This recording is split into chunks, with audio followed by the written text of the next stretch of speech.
नमस्कार मित्रांनो, मी अमर धुमाळ. आजचं टॉपिक आहे आधार सीडिंग. तर बसल्या सुद्धा आधार सीडिंग करू शकता किंवा CSP सेंटरवरती जाऊन सुद्धा आधार सीडिंग करू शकता बँकेत न जाता.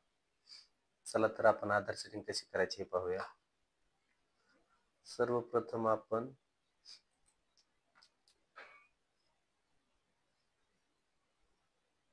NPCI असं सर्च करा आणि एंटर करा.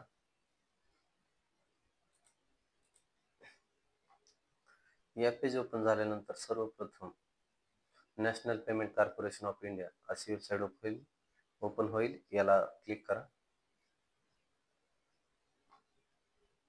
ओपन केल्यानंतर पेजला थोडं स्क्रॉल करा, नंतर खाली या आणि कंझ्युमर या ऑप्शनवर क्लिक करा.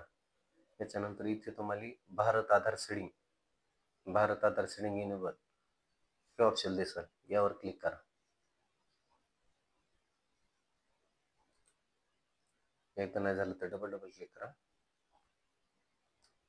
ओपन होऊन जाईल. ओपन झाल्याच्या नंतर सर्वप्रथम आपल्याला हे 5 ऑप्शन दिसतील: home, Aadhaar seeding, deseeding, account detail, Aadhaar mapping status, Aadhaar mapping history आणि recheck status, request status check. तर आपण सर्वप्रथम आधार मॅपिंग स्टेटस यावर क्लिक करा आणि आपलं आधार कार्ड याआधी कोणत्या बँकेला सीडिंग आहे का ते चेक करा. मी चेक करून घेतो. आधार नंबर टाका, इथे कॅप्चा टाका.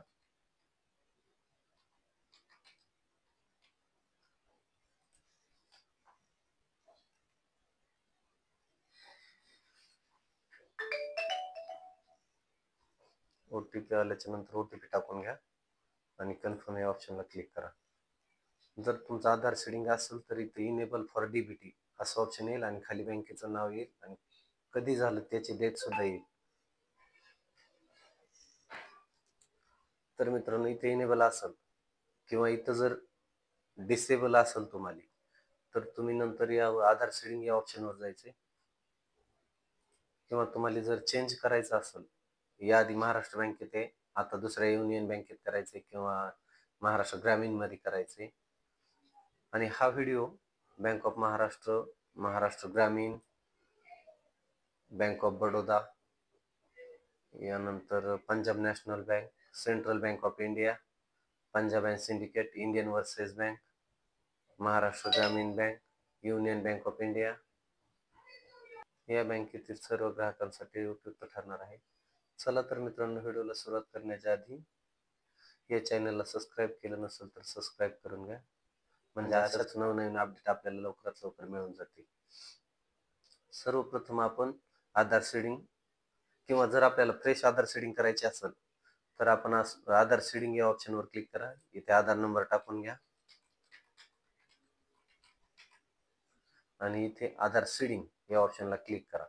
यानंतर आपल्याला फक्त या लिस्टमध्ये ज्या बँक दिसतील यामधल्याच बँकला आधार सीडिंग करता येईल.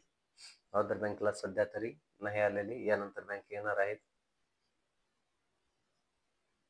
समजा मला महाराष्ट्र ग्रामीण बँकेमध्ये आधार सीडिंग करायची, तर मी इथे ग्रामीण बँक सिलेक्ट करतो. तर माझी आधी दुसऱ्या बँकेमध्ये आधार सीडिंग असल्यामुळे मला फ्रेश आधार सीडिंग होत नाही माझी. Move to from one bank to other bank हे ऑप्शन मला सिलेक्ट करावं लागेल. आणि तुमची जर नवीन असेल, फ्रेश असेल तर फ्रेशमध्ये घ्या, किंवा जर सेम बँकेमध्ये दुसऱ्या खात्याला आधार सीडिंग करायची असेल तर movement same bank with another account हे ऑप्शन घ्या. आणि जर तुम्हाला समजा महाराष्ट्र बँकेतून MGB मध्ये करायचे असेल, बँक ऑफ महाराष्ट्रमधून महाराष्ट्र ग्रामीण मध्ये करायचे असेल किंवा ग्रामीण मधून अदर दुसऱ्या कोणत्या बँकेत करायचे असेल तर movement from one bank to other bank घ्या. मला बँक ऑफ महाराष्ट्र मधून MGB मध्ये करायची, तर मग movement from one bank to another bank येतो. अकाउंट नंबर ग्रामीण ज्या बँकेच्या मध्ये सीडिंग करायची त्या बँकेचा अकाउंट नंबर टाकून घ्या.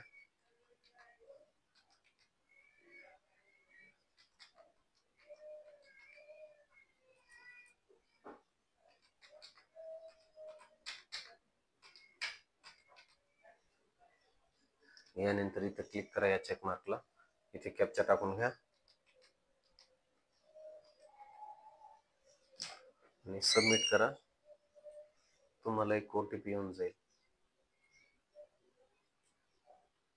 आय ॲग्री अँड कंटिन्यूवर पण क्लिक करा. इथे OTP टाकल्याच्या नंतर कन्फर्म क्लिक करा.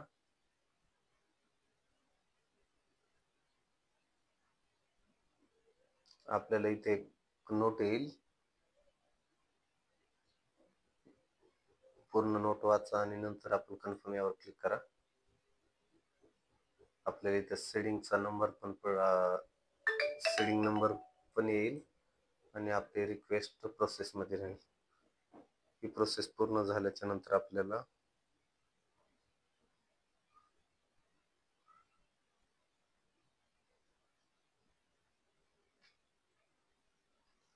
तर मित्रांनो माझे आधार सेडिंग सक्सेसफुल झालेले आहे. इथं आपण स्क्रीनवर पाहू शकतो your Aadhaar successfully requested from bank of Maharashtra to MGB bank account number. तर मित्रांनो हीच एक नवीन अपडेट होती. व्हिडिओ आवडल्यास चॅनलला नक्की सबस्क्राईब करा. धन्यवाद.